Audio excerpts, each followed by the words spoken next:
देवरी तालुक्यातून चिंचगडकडे विद्यार्थ्यांना घेण्यासाठी जात असलेल्या मानव विकास बसचा अपघात झाला। सुदैवाने ही बस रिकामी असल्यामुळे जीवितहानी टळली।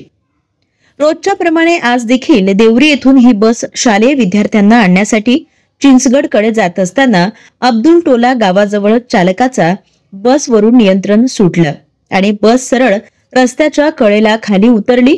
तर रस्त्यावरून जाणाऱ्या लोकांनी याची माहिती गावकऱ्यांना आणि पोलिसांना दिली असता पोलिसांनी आणि गावकऱ्यांनी घटनास्थळी धाव घेत वाहक आणि चालकाला बसमधून बाहेर काढत देवरी ग्रामीण रुग्णालयात पाठविले। यामध्ये चालक आणि वाहक किरकोळ जखमी झाल्याची माहिती आहे।